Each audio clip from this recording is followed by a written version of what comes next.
এবারে নজর রাখবো পরবর্তী খবরের দিকে। এবার বিজেপি কর্মীকে মারধরের ঘটনায় ব্যাপক উত্তেজনা বীরভূমের নানুরে।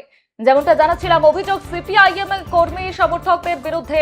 সূত্রের খবর, সোমবার বিকেলে বোলপুর থেকে মোহনপুরে ফেরার পথে মোহনপুরের বাসিন্দা সৈকত মাল এবং সৌরভ দাসের উপর অতর্কিত হামলা চালায় সিপিআইএম এর বেশ কিছু কর্মী সমর্থক। আক্রান্তদের দাবি, তৃণমূলের দুষ্কৃতীরা বর্তমানে সিপিআইএম এর ছত্রছায়ায় থাকার ফলে তাদের এই বারবারন্ত। তবে আক্রান্ত ব্যক্তিদের প্রাথমিক চিকিৎসার জন্য প্রথমে নানুর হাসপাতালে পাঠানো হলেও উন্নত চিকিৎসার জন্য বোলপুর মহকুমা হাসপাতালে স্থানান্তর করা হয়। তবে এই ঘটনায় সমস্ত অভিযোগ অস্বীকার করেছে বাম নেতৃত্ব। এই মুহূর্তে নানুরের দিকে আমাদের নজর রয়েছে। বিজেপি কর্মীকে ব্যাপক মারধরের অভিযোগ, আহত 3 বিজেপি কর্মী। এদিকে অভিযোগের তীর রয়েছে সিপিআইএম এর কর্মীর বিরুদ্ধে।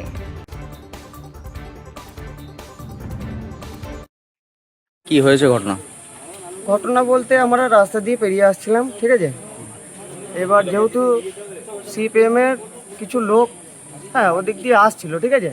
এবার আমরা তো ওদেরকে ধরে মারধর করতে যায় না, অন্যায় কোনো কিছু করতে যায় না, শুধু এবার ওরা পেরিয়ে আসছিল। আমরা বললাম যে কাকা তোমরা কোথায় যাবে, ঠিক আছে, বা কোথায় মিটিংয়ে, যে এই কথাটা বলার জন্য কিছুক্ষণ পরে আমাদের যে হেঁচাইটা আছে মোহনপুরের আগে, মানে সিয়ান পেরিয়ে এসে যে হেঁচাইটা আছে, সেখানে এসে আমাদেরকে কিন্তু মোটামুটি 100খানা লোক এসে কিন্তু আগুলে ধরে নিল।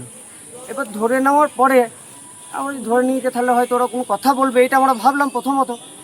তারপরে ওরা কিন্তু এসেই কিন্তু ওরা লাঠি সোটা নিয়ে এসে কিন্তু ওদের সিপিএম পতাকা যেগুলো ছিল, লাঠিগুলো যেগুলো ছিল, সিপিএম পতাকার যে এগুলো ছিল, তারপর ওদের কাছে কিছু জিনিসই ছিল, ঠিক আছে, অস্ত্র শস্ত্র ছিল, শাবল টাবল এসব ভাবি যাবি। তা আমি হাত একে যখন টেনে নিয়ে বেরিয়ে গেল ওই জায়গাতে, যখন টেনে নিয়ে বেরিয়ে যায়, আমি এবার বাইরে আসতে বাধ্য, কারণ একে যদি খবর নেওয়ার পরে যদি দেখি যে ঘটনার সঙ্গে আমাদের কোনো কর্মী যদি জড়িত থাকে, তাহলে তাদের বিষয়টা আমরা দেখছি।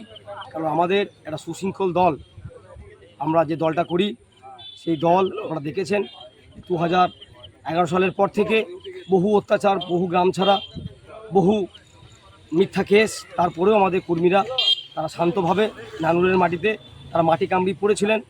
আজকে তার এই আনন্দ দাসের, উনি একজন শহীদ কমরেড। 2010 সালে আপনারা দেখেছেন যে নিজ বাড়িতে কিভাবে তৃণমূলের দুষ্কৃতী বাহিনীরা ওনাকে হত্যা করে। তো তারপরেও মানে তৃণমূলের শাসনকালে যে আইন শৃঙ্খলা বলে যে কিছু ছিল না, তার প্রমাণ হচ্ছে এখনও পর্যন্ত আনন্দ দাসের যারা প্রকৃত খুনি তারা এখনও ফাঁকা মাঠে, তারা এখনও পর্যন্ত ঘুরে বেড়াচ্ছে।